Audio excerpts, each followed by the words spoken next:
As I mentioned a few minutes ago, when you look at the oversight of the life cycle of a product within the post-globalization world, this is all happening in a situation that is a far cry from the days when most of these activities occurred within the jurisdiction that the regulatory agency was responsible for and focused on. And so I thought to give you an example, and so you'd have a better feel for what this really means, that we might look at one part of this life product cycle oversight. And that's looking at clinical trials and the impact that globalization has had on the conduct of clinical trials and some of the challenges that regulators and the scientific community at large are having to deal with because of the reality of the globalization of clinical trials. I think we all realize that there are multiple purposes and multiple goals that have been served by the globalization of clinical trials, and many of these goals and purposes have had very positive aspects to it. But like other results of globalization that we've talked about previously, it's also presented some significant challenges. When we think about what might be termed the offshoring of clinical trials, often you hear people talk about the fact that many people believe one of the major drivers in this is simply the cost of doing clinical trials in traditional jurisdictions versus the cost of doing them in some of the newer jurisdictions where we see clinical trials being conducted. And cost is determined in obviously many different ways. One is the simple cost per patient between the traditional jurisdictions and the new jurisdictions. But it's also the cost of time to accrue the patients that you need in a clinical trial in order to have adequate numbers to have data that are interpretable. It's the cost in also finding the number of treatment-naive patients, so that in many clinical trials you have patients whose medical history is not somehow confounded by other treatments that they have had recently or other treatments which they are on at that point in time. So when you're looking to accrue numbers rapidly, when you're looking to accrue numbers of treatment-naive patients, when you're looking to accrue patients who cost less per patient in a clinical trial, obviously there are certain appeals to going to non-traditional parts of the world in order to conduct these trials. I think there's also simply the cost in the competition that exists between the quality of the sites that are available in the traditional countries and the competitively quality sites that are also available in many non-traditional. That, as you'll see as we discuss, the quality of many of the clinical trial sites are comparable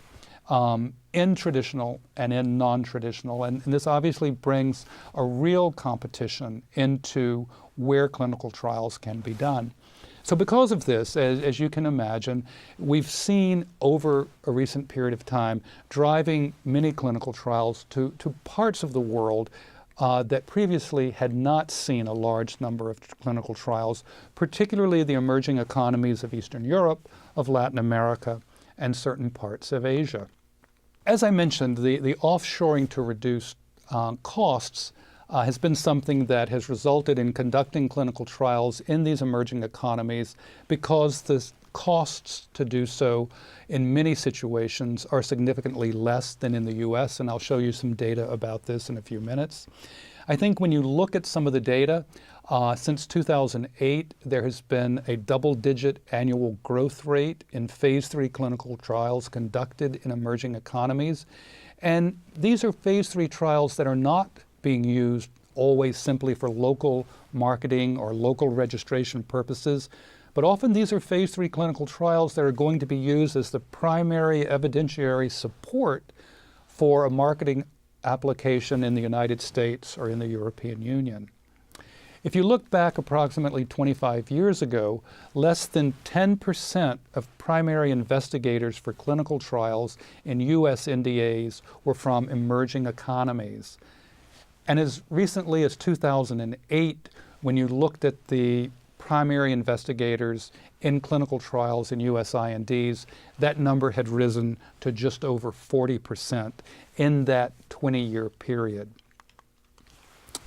In 2008, the Inspector General from the Department of Health and Human Services in the United States was asked to take a look at this situation and to come out with a report on the challenges to FDA's ability to monitor and to inspect foreign clinical trials. This is a public report. You see it here on the slide. It's available online if you're interested in looking at the details behind the report. But basically the findings were that in 2008, and in looking back in the several years prior to 2008,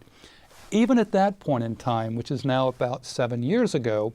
80% of approved marketing applications in the United States contained data from foreign clinical trials.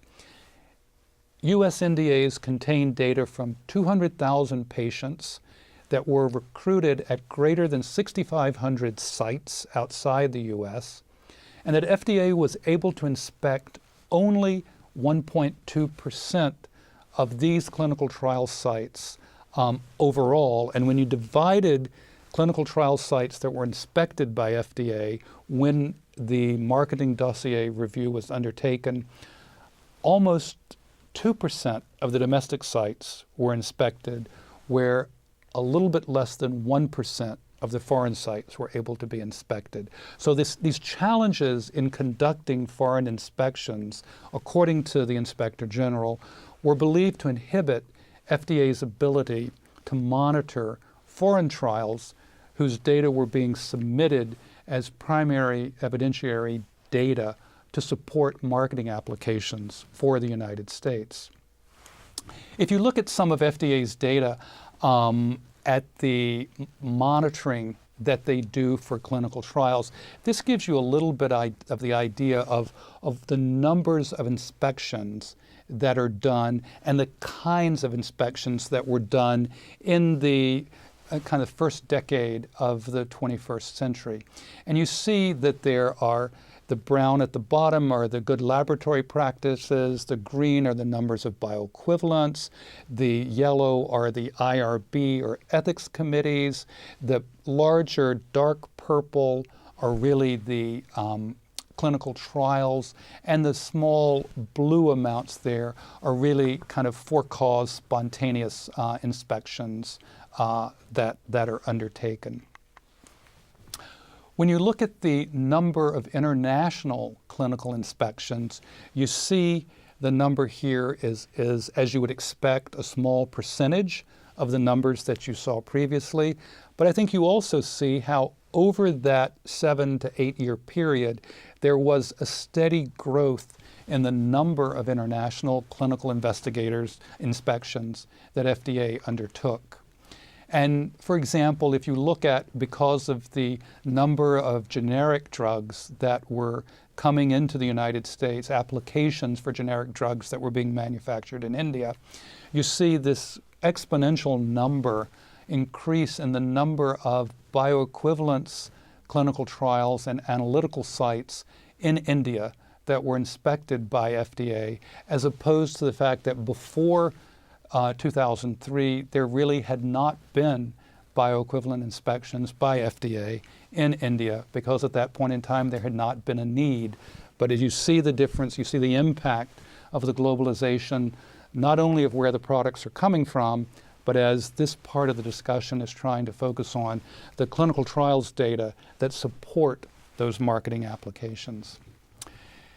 This is a list of the various countries that FDA has sent inspectors to over this period of time. And I think it gives you an idea that it's pretty much the United Nations roll call as far as where FDA will send inspectors. Clearly, anytime FDA feels that an inspection is needed in order to verify the data or to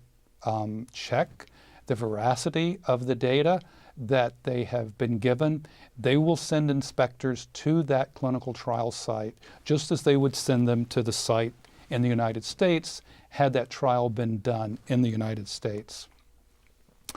This just gives you an idea comparing 2003 to 2010 as to where these clinical trial sites are located outside the U.S. that are being inspected. And I think, as you see, if you look back into 2003, the numbers for Asia compared to 2010 have gone from 7% to 36%. You see the South and Central America has gone from 5% to 13%, and yet the number for Canada, the number for the United States have obviously decreased markedly as the percentage of inspections has had to increase for these particular applications. So I think when we think about the reality of where the clinical trials are being done, and I don't mean to give the impression that all of the clinical trials are being done. There are still many clinical trials that are done in the United States, and there are applications that are submitted in the United States and in Europe that have the majority of the data come from the more traditional areas. But what we've seen post-globalization is a continuing rise in the percentage of data that is coming from the non-traditional areas. And as we've seen with inspections, the impact has been a switch to having to do more inspections and the challenges and the costs that have been incurred because of that. There's also been an issue that one of the things that is required, and we'll talk about it when we look at this issue of the use of foreign data to support a marketing application in the U.S., that one of the things that has to be the FDA or the EMA, whichever the regulator is, has to be able to understand and to be assured that the qualification of the principal investigator is such that they have the requisite qualifications to actually conduct the trial and to make the assessments that actually form the basis of the data that are being submitted to the regulatory agency. In the traditional areas, people in the regulatory agencies have known, because many of them have actually gone through the same medical and advanced scientific training as the principal investigators in those traditional areas. So they understand when somebody says they have a certain qualification, or they went to a certain university, they went to a certain school, they understand what that means as far as having the qualifications to make the assessments that the regulator is depending on. In some of the traditional areas, the qualifications and the symbols for the qualifications, the universities, the programs, are clearly not as familiar to regulators as those from the traditional areas. So one of the areas that regulators have had to work on is this learning and understanding, and it's where the regulators in these countries have been very helpful in helping other regulators to understand what the qualifications mean for the principal investigators who are indeed conducting the trials in the non-traditional parts. As I've said, because of this, not only in the world of clinical trials, but many other regulatory aspects, this has driven much more interaction between regulators, and we'll be talking about that more in this module and also in the final module, where we talk about more where regulation is going in the 21st century. But because of this globalization, it has forced, through confidentiality arrangements and other arrangements, much closer interdependency and interactions between regulators to understand better the data that they're all getting and sharing. Some of the more interesting and challenging and complex issues involve some of the ethical standards that are being applied in clinical trials that are being done in different parts of the world. Clearly, there are global standards that are agreed within documents such as the Declaration of Helsinki.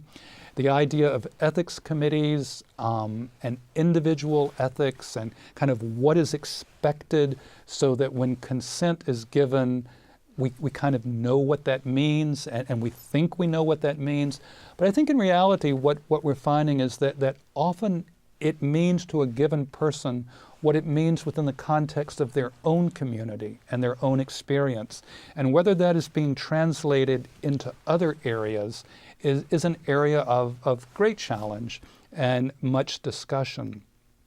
I think part of this goes to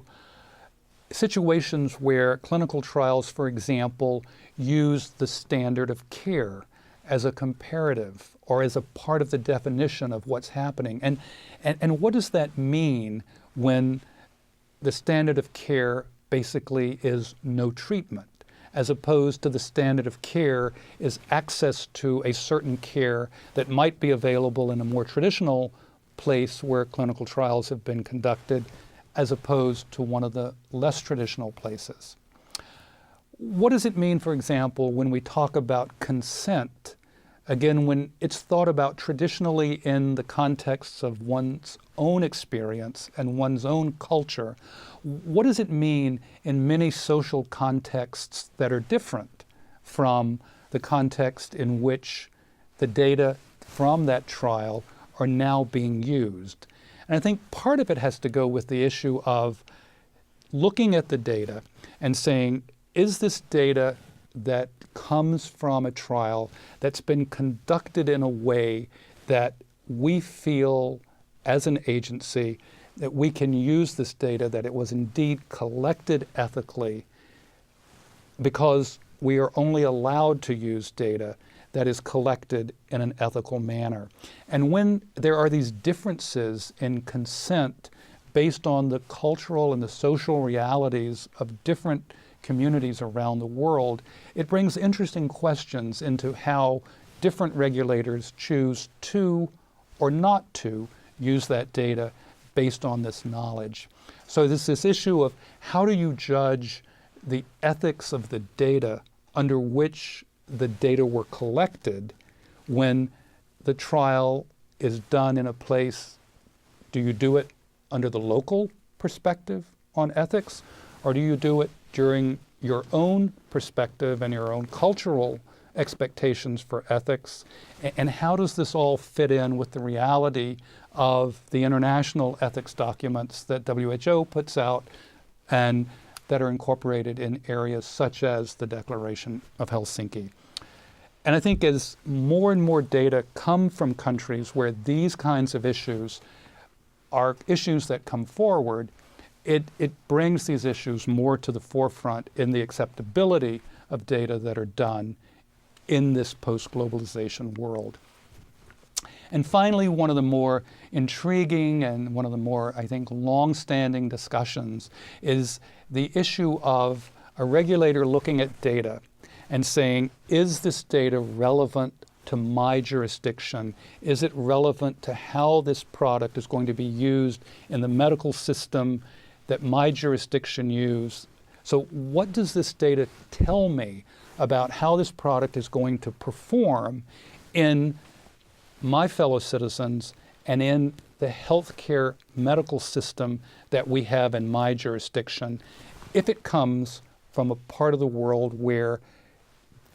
the issues are different and different ideas and different realities are coming into play that might make that particular discussion one that becomes quite important.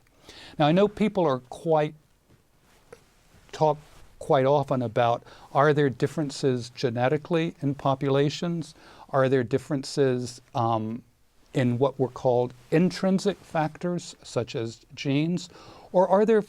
perhaps more importantly, differences in extrinsic factors? And I think as we go forward, often we tend to hear that people believe that in the longer run, perhaps it's the extrinsic factors that often play a much greater role in determining whether a product is going to perform in one situation as it performed in another. And by extrinsic factors, I mean things such as the comparative products that are being used, other use of traditional medicines, the healthcare system there, the burden of disease, other diseases that people have, the nutritional status of people that are being in the clinical trials. All of these different kinds of extrinsic factors that can have an effect on how the product performs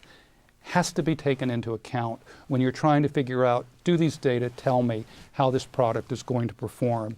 in the population for which the regulator is responsible. When you look at the regulations in the United States that govern the use of foreign data to support a marketing application in the U.S., there really are kind of four major things that are required. One is that FDA has to be able to validate the data through an on-site inspection. So if they were going to do an inspection in the United States and this trial is done elsewhere, they would have to be able to be given access to do the same kind of an inspection. As I mentioned, the clinical investigators have to be investigators of recognized competence, and we talked a little bit about the challenges that exist in trying to understand what recognized competence might mean in different situations. They have to be conducted in accordance with good clinical practices, including independent ethics board review, approval, and continuing oversight. And I think we talked a little bit about some of the realities of what that might mean in different situations and how those data might or might not be able to be used in a NDA review. And then, as we mentioned in the last one, the data have to be applicable to the U.S. population and to U.S. medical practice. And how you do that is often one of the big challenges, particularly in this post-globalization world. One important point to remember is that when you do a trial outside the United States, generally you're not required to do it under a U.S. IND. You can, and many companies do put their foreign clinical trial sites under a U.S. IND so that they can better discuss them with FDA. But again, remember the U.S. FDA's jurisdiction ends at the U.S. border, and their oversight of clinical trials, their actual authoritative oversight of clinical trials is within the United States. So really, as a company, and you think about this, there are choices that have to be made. There are many good reasons that are driving clinical trials to other parts of the world. But at the end of the day, particularly when you're deciding how you're going to use that data, whether it's to support a European application, or US application, a Canadian application, an application anywhere in the world, the company has to be able to, whichever regulator it is or regulators that it is, they have to be able to make the case that their data are valid, that they are ethically obtained, that they are complete, and that they're able to predict the utility of the product and the way the product is going to act in the U.S. population or the U.S. medical system, or the EU population, the U.S. and the EU medical systems.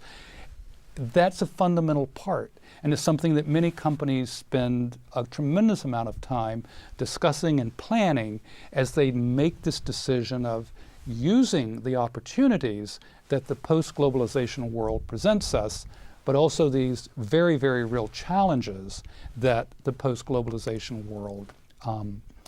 presents us. As you can see, kind of the reality here is that inspections and enforcement actions cannot keep pace with the expansion of clinical trial sites and the geographic dispersion that we've been talking about. And yet we all know that you really can't inspect in quality, whether it's quality in the manufacturing process, quality in the clinical trials process. Really, quality has to be built in. And then inspections are just spot checks to try to assure that indeed systems are in place such that quality has been built into the system that manufactures the product or the system through which the clinical trials are conducted. So regulators are trying to work with manufacturers, international organizations, and others to try to find better ways to leverage the finite resources they have to try to improve the quality of the clinical trial sites at the source, the quality of their documentation and their reporting, and the ability to extrapolate that data to other cultural and other medical settings. Just to give you some examples of the kind of collaboration people are looking at within this particular aspect of the oversight of medical products, is a collaboration between the US FDA and the European Medicines Agency. And this is an 18-month pilot which was completed